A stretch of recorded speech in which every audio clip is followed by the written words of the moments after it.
Olá, hoje no Mundo Político, cenário de alta temperatura em Brasília. O Planalto e o presidente da Câmara, Arthur Lira, tentam viabilizar o avanço da reforma tributária e do arcabouço fiscal antes do recesso parlamentar e encontram novos entraves.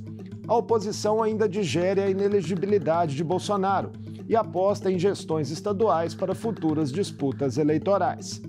Eu converso com o cientista político e professor da Universidade de Brasília, Frederico Bertolini. Frederico, prazer recebê-lo no Mundo Político. Seja bem-vindo. Igualmente, uma satisfação para mim estar aqui com vocês, podendo conversar. Frederico, articuladores do Planalto e o presidente da Câmara, Arthur Lira, iniciaram a semana otimistas quanto à aprovação da reforma tributária. Mas nos últimos dias vimos prefeitos e governadores assumindo posições críticas ao texto e se mobilizando em Brasília até para tentar adiar a votação, além de pressões de setores empresariais específicos. Esses entraves na reta final surpreendem ou eram, de certa forma, esperados?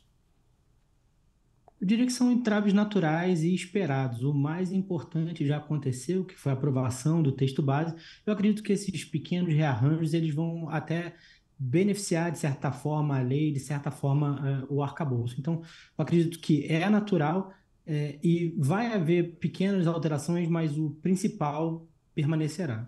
Então, a reforma tributária, né, é uma das grandes apostas do governo também e que está associada ao arcabouço, né, para o cumprimento de metas do arcabouço. O governador de São Paulo, Tarcísio de Freitas, declarou hoje, após o encontro com o ministro da Fazenda, Fernando Haddad, que as discordâncias em relação ali à governança de um conselho federativo nesse texto da reforma não são um cavalo de batalha. É uma sinalização importante pelo peso econômico de São Paulo, peso político também? Definitivamente, especialmente se a gente considerar ali o governador de São Paulo como um dos principais nomes da oposição. Então, você ter um nome da oposição agindo de forma cooperativa e já sinalizando essa cooperação com o ministro da Fazenda são um bom sinal de que as coisas vão caminhar assim, de maneira relativamente pacífica ou pacificada. Teve também recuos, né? O governador do Rio de Janeiro, o governador do Rio Grande do Sul, que manifestaram ali que não concordavam com a posição crítica anterior de São Paulo. Nesse momento, cada governador está olhando um pouco para os seus interesses particulares, né? Especialmente porque a situação dos estados, do ponto de vista fiscal, ela é bastante frágil, eu diria até que mais frágil que a situação dos municípios, né? Então, essas alterações, essas mudanças nas regras, elas potencialmente poderiam afetar mais os estados, porque eles estão mais necessitados de recursos. Você acredita que essa reforma terá êxito em pôr fim à guerra fiscal? Olha, é impossível prever que uma reforma terá êxito em pôr fim a uma guerra que está associada justamente a essa dificuldade do ponto de vista orçamentário dos estados, né? Em um dado momento do desenho federativo brasileiro, no que diz respeito ao orçamento, os estados ficaram ali meio que entre o grande pensador de políticas e gerador de recursos, que é o governo federal, e o executor de políticas, que são os municípios. Então, eles, do ponto de vista fiscal, eles de fato tiveram bastante dificuldade. Isso faz com que eles ingressem em guerras fiscais. É lógico que você tem um cenário de maior previsibilidade, diminui a possibilidade desse tipo de comportamento oportunista, mas não impede efetivamente que haja outras formas de promover guerra fiscal, Em ou que criem relação, novas formas de promover guerra fiscal. em relação aos municípios, Frederico, né? A gente tem visto também prefeitos de grandes cidades, de Belo Horizonte foi um deles, né? Esteve em Brasília manifestando preocupação, temem perdas, enfim, porque muito disso estoura nos municípios, né? Nas políticas públicas mais diretas de atendimento à população. Especialmente as capitais ou municípios maiores, eles acabam também tendo mais dificuldades. A cidade do Rio de Janeiro, é, é um, por exemplo, tem um conjunto de escolas muito grande, então oferta muitas políticas públicas e acaba sendo um pouquinho diferente ali em relação a essa questão orçamentária que outros municípios menores. Então, de fato, e o mesmo acontece com Belo Horizonte, né? Então, de fato, os municípios maiores, eles eventualmente podem estar em situações similares a alguns estados em relação a um desequilíbrio fiscal ali, com um crescimento muito grande nos últimos anos das despesas obrigatórias, que acaba do ponto de vista fiscal e da grande concentração, que não vai se alterar tanto em relação aos tributos no governo federal, causa esse desequilíbrio, né? No Congresso, né, também se levantaram nas últimas horas mais vozes críticas, que vêm sendo rebatidas pelo Ministério da Fazenda e por líderes governistas, que negam ali risco de aumento da carga tributária. Mas diante das pressões colocadas, né, dessas negociações finais que envolvem prefeitos, governadores, setores produtivos, será que a gente ainda pode ver o mesmo filme das últimas décadas com a reforma tributária mais uma vez não avançando? Eu acredito que haverá um avanço, mas ele não será suficiente para corrigir, em primeiro lugar, um problema de distorção que existe em relação à alta regressividade da carga tributária.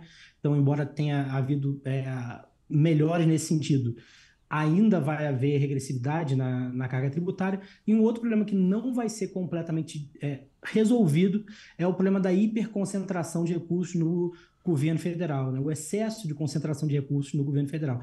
Então, esses problemas ainda vão ficar para serem solucionados mais à frente, mas eles já foram, de alguma forma, tratados por essa reforma, e essa reforma representa algum avanço nesse sentido, mas de fato é um avanço ainda imperfeito, e nos últimos momentos ainda alguns municípios e alguns estados vão tentar ali barganhar para tirar um pouco mais, para garantirem um pouco mais para eles. O próprio ministro da Fazenda, Fernando Haddad, numa entrevista recente, chegou a declarar que não considera essa reforma uma espécie de documento definitivo, que é algo que, na visão dele, precisa daqui a 10 anos, por exemplo, de uma eventual revisão. O espírito deve ser esse mesmo, na sua visão?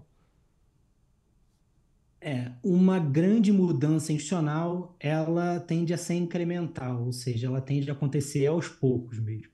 Esses pequenos avanços, então, são super importantes e precisam ser comemorados por quem quer promover avanços maiores. No sentido que, se você vislumbra um avanço maior, você ao menos tem que percorrer pequenos avanços para garantir esse avanço maior.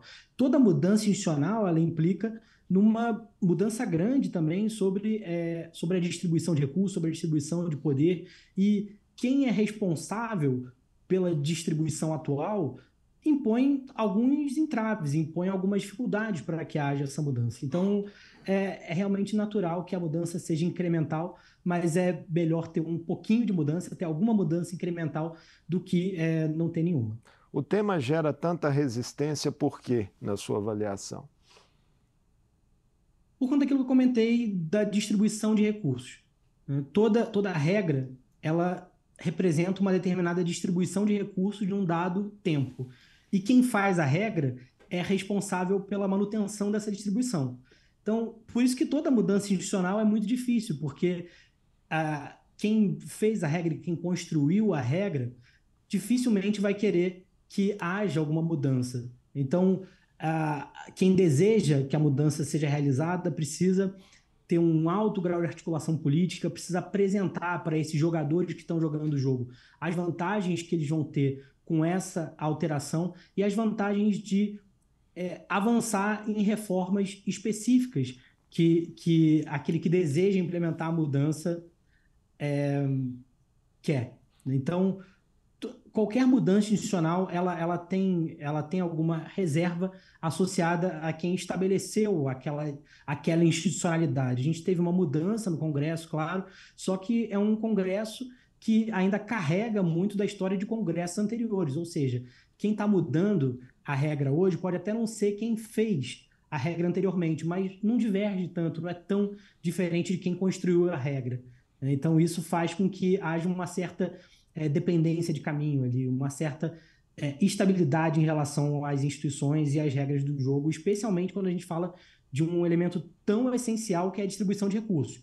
Quando a gente fala de reforma fiscal, a gente está falando de como que o Estado vai tributar os seus cidadãos, né? E como que vai haver a distribuição desses recursos. Então, isso é super importante, isso é fundamental. Além da capacidade de diálogo, né, para fazer esse convencimento político, o Tesouro Nacional, via pagamento de emendas, e o próprio presidente Lula precisariam entrar diretamente nessa articulação final para viabilizar a aprovação da reforma. Já há notícias, né? A imprensa noticia hoje que o governo já fez uma liberação recorde aí na terça-feira de 2,1 bilhões de reais em emendas. É o jogo? É o jogo e é possível que seja necessário. Porém, quanto menos consenso, mais necessário. Quanto mais consenso, menos necessário. Como esse é um tema em que há um relativo consenso, há uma grande concordância, então a tendência é que o governo precise utilizar menos esse conjunto de recursos. Se fosse uma reforma que divergisse demais da preferência do parlamento, provavelmente o governo precisaria agir mais, ou em relação a reformas ministeriais, ou em relação mesmo à distribuição de emendas. Mas como é uma reforma que está ali próxima da preferência do Congresso, então provavelmente será menos necessário utilizar esse tipo de recurso, que faz parte do jogo e às vezes precisa ser utilizado. Agora vai, então, considerado todo o contexto da nossa fala, será que agora vai a reforma?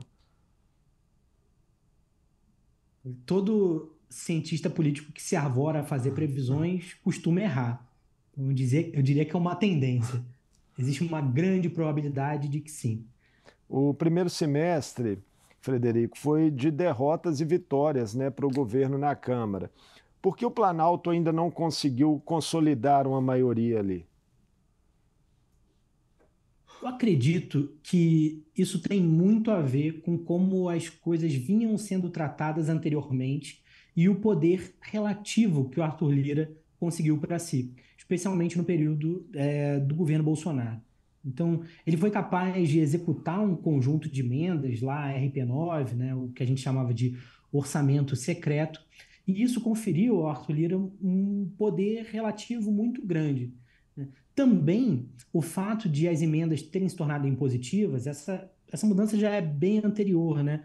Mas a impositividade das emendas também foi um elemento que garantiu um mínimo para todos os parlamentares. Isso fez, então, com que qualquer recurso excedente tivesse um peso relativo menor. Ou seja, isso diminuiu o poder de barganha do presidente e mesmo do próprio Arthur Lira, porque mesmo as emendas secretas, né, a RP9, elas correspondiam não à integralidade das emendas, mas a um percentual de emendas. Então, desse jogo, dessa nova institucionalidade que se formou em relação ao poder do presidente da Câmara, que já era grande, mas passou a ser aparentemente ainda maior, o novo governo se conformou, ou se formou, né, diante dessas expectativas, diante dessa nova relação.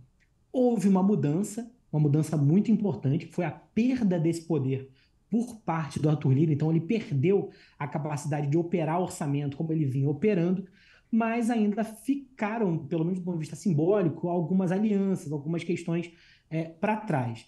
Isso fez com que o Arthur Lira tivesse mais ou menos um terço ali da Câmara, né? Esse poder relativo que ele conservou um pouco da presidência anterior, do mandato anterior do ex-presidente Jair Bolsonaro, fez com que, de fato, fosse criado um novo equilíbrio ali na Câmara. Isso tornou as relações executivo-legislativo um pouco diferentes.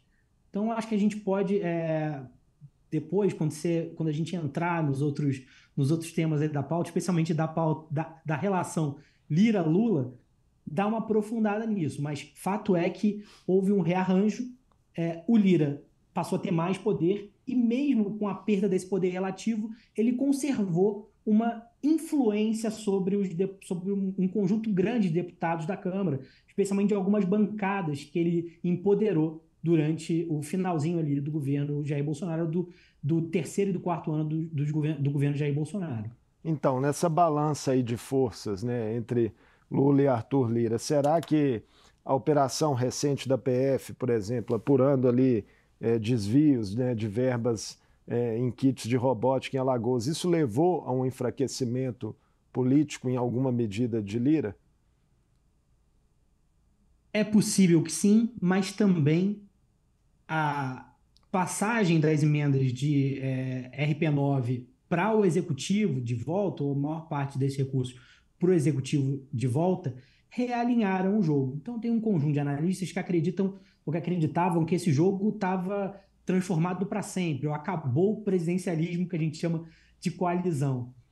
E, na verdade, eu não sei se é bem assim, né? As emendas impositivas, elas trazem um novo arranjo, mas o executivo continua tendo ainda muitas prerrogativas, né?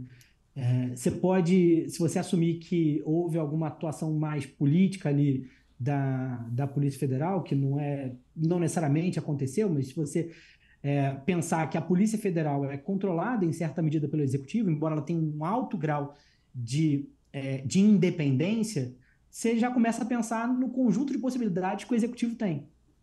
E ele tem não só, então, as prerrogativas orçamentárias, né, que ele retomou de alguma forma no início do governo, a partir do julgamento do STF, né, que considerou não legais as emendas secretas, né? Mas ele tem também um outro conjunto de prerrogativas, ele tem um diálogo direto com a população que especialmente em relação ao presidente Lula, tem um grau de popularidade relativamente alto, né? Então, assim, o executivo, ele pode ter perdido, de certa forma, o protagonismo, mas ele continua tendo muita força dentro nessa balança da relação executivo-legislativo na política brasileira. Isso não pode ser sonegado, né? Houve uma alteração de forças, claro, mas ela não acabou completamente com o conjunto de prerrogativas do executivo, muito pelo contrário. Por exemplo, teve um outro conjunto de reformas que diminuiu o número efetivo de partidos, diminuiu fragmentação. Então, com menos fragmentação, isso é mais força para o executivo ser esse elemento coordenador, ajudar ele a negociar, facilita a negociação do executivo. Então, essas reformas elas mudaram de alguma maneira, né? Emendas impositivas, impositividade de vários tipos de emenda, né? Claro, a impossibilidade de reeditar MPs, claro que isso foi, de certa forma, minando o poder do executivo, mas não suprimiu completamente os poderes que o executivo tem. Ele tem tanto poderes formais, como os orçamentários, como eventualmente até esse que você comentou, assim, uma operação da Polícia Federal. A Polícia Federal tem muita independência, mas o executivo tem capacidade de operar isso politicamente, eventualmente, né? Então, assim, eu seria mais reticente ao dizer que o executivo não tem mais poderes no Brasil. Frederico, falando do Congresso, né, do jogo de forças ali mais amplo, além dessa pauta da agenda econômica, reforma tributária, arcabouço fiscal, que o governo se esforça aí para aprovar, tem agitado ali o parlamento a CPMI de 8 de janeiro. O depoimento do ex-ajudante de ordens de Bolsonaro, Coronel Mauro Cid, que estava previsto para essa semana, foi adiado, mas pelas agendas e apurações do colegiado até aqui, quem tem mais que se preocupar, na sua visão, a base ou a oposição? Olha, cada um tem motivos diferentes para se preocupar, né? E é interessante, inclusive, que o próprio surgimento da CPI deu um pouco vazão a essa percepção de que ela ia ser basicamente capturada por interesses específicos associados a quais discursos cada grupo político quer emitir. Então, inicialmente, a oposição teve a ideia de abrir a CPI, o governo era reticente, viu que era impossível não abrir a CPI, e aí fez a lição de casa e conseguiu controlar a CPI. Então, foi uma CPI aberta pela oposição, mas que não tem o controle da oposição. Isso faz com que a oposição fique relativamente fragilizada, especialmente em relação à convocação de nomes. Você vê, a convocação do Mauro Cid seria algo que não agradaria à oposição, porque a oposição abriu a CPI a partir de um argumento de que o governo teria ajudado de alguma forma ou teria não trabalhado o suficiente para impedir que aqueles eventos acontecessem. Então, o foco que a oposição tentou dar foi um foco de infiltrados que estariam ajudando o governo a minar as chances do Jair Bolsonaro e a trazer uma retórica que pudesse condenar o Bolsonaro de alguma forma. É evidente que isso é completamente dissociado da realidade, mas no fim tanto faz o que seja dissociado dos fatos, porque importam muito mais os discursos que podem emanar daí. Então, mesmo diante dessa dificuldade que a oposição tem, ela com certeza consegue tirar alguns recortes ali para utilizar nas redes sociais e tudo mais.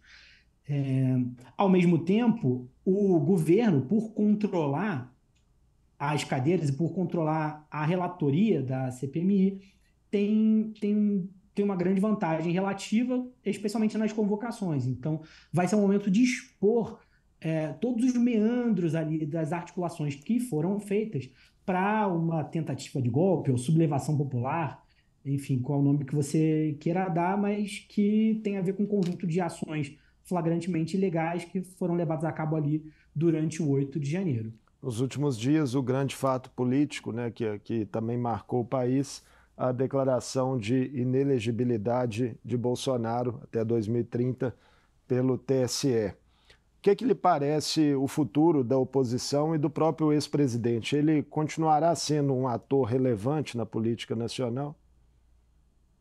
Olha, eu acredito que sim, por conta da capacidade que ele teve durante o tempo dele na presidência e durante também a campanha em 2018, de ser um elo que uniu, de certa forma, a direita, a extrema-direita, e deu voz a um segmento da população que estava ali subrepresentado de alguma maneira em relação às suas opções no executivo, ou se sentia subrepresentado pelas opções vigentes e encontrou no Bolsonaro essa opção e essa voz, né, dos segmentos mais conservadores e mais associados ali à direita e à extrema-direita no Brasil. Então, provavelmente ele seguirá tendo relevância. A questão agora é como que essa direita vai se reorganizar, né? Existe essa necessidade de reorganização para a direita, para se manter viável eleitoralmente, Os e uma incerteza em governadores, relação a quem vai herdar esse capital político. então, Desculpa. os governadores, né, sobre esse capital político mesmo. Governadores, por exemplo, de São Paulo, Tarcísio de Freitas, de Minas, Romeu Zema, Ratinho Júnior do Paraná, são nomes falados, né, em meios de direita como possíveis herdeiros. Mas há também uma ala do PL que fala na ex-primeira-dama Michele Bolsonaro. Como é que você vê essa perspectiva? Assim, tem um campo aberto para alguém pegar? Tem um campo aberto para alguém pegar. A questão é quem vai conseguir reunir o conjunto de características que tornaram o Bolsonaro essa opção agregadora da extrema-direita e da direita. Você vê, por exemplo, o Sérgio Moro, ele tentou em algum momento ser uma opção de terceira via e falhou retumbantemente. Por que ele falhou retumbantemente? Porque ele não representava esse personagem de apelo popular. Na verdade, o Sérgio Moro só se viabilizou eleitoralmente porque voltou para o Bolsonaro. Então, o difícil realmente é ser a própria figura do Bolsonaro. A Michele talvez consiga elencar esses critérios aí necessários para ser essa figura do ponto de vista religioso. O conservadorismo é a principal chave que explica esses segmentos serem tão fiéis ao Bolsonaro. Ele é aqueles 30% ou 25% da população que estão com o Bolsonaro para o que der e vier, para efetivamente qualquer coisa, e não arredam pé.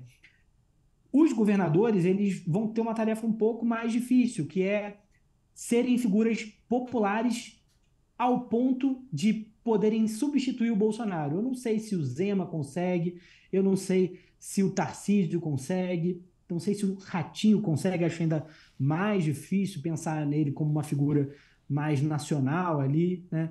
Então talvez a Michele seja um nome relevante, mas é impossível é impossível prever o que vai acontecer com o espólio de Jair Bolsonaro e, efetivamente, se alguém vai conseguir o feito que ele conseguiu, que foi virar uma saída eleitoralmente viável para essa extrema-direita no jogo majoritário, no campo majoritário, nas eleições nacionais para presidente. A aparente falta de comoção popular, né, diante dessa declaração de inelegibilidade dele, surpreende? Não, porque isso, em certa medida, já estava precificado, já era adiantado. Os principais apoiadores que acreditam que há um conluio de STF, de STE, de todas as instituições para inviabilizar o Bolsonaro, já acreditavam que isso ia acontecer. Na verdade, eles já acreditam que a própria vitória do Lula foi uma fraude. Então, para eles muda muito pouco. E também para as outras pessoas, elas esperavam e viam com bons olhos que finalmente fosse punido o comportamento desviante do ex-presidente em relação às suas falas sobre a democracia, sobre o desrespeito às instituições. Então, quem acreditava que as instituições e o STF estavam agindo corretamente, não ficou surpreso porque viu a regra sendo cumprida. E quem acreditava que o STF e as instituições conspiravam contra o Bolsonaro também não teve nenhuma surpresa porque elas viram o resultado que elas já esperavam que iria acontecer, que era a perda desses direitos políticos. Obrigado por essa conversa conosco sobre a agitada conjuntura política nacional, Frederico. Nada, eu que agradeço. Eu conversei com Frederico Bertolini, cientista político e professor da UNB. Falamos sobre os embates em torno da reforma tributária no Congresso, as perspectivas da agenda econômica do Planalto e das repercussões para a oposição da inelegibilidade de Jair Bolsonaro. O Mundo Político fica por aqui. Obrigado por nos acompanhar e até o próximo programa.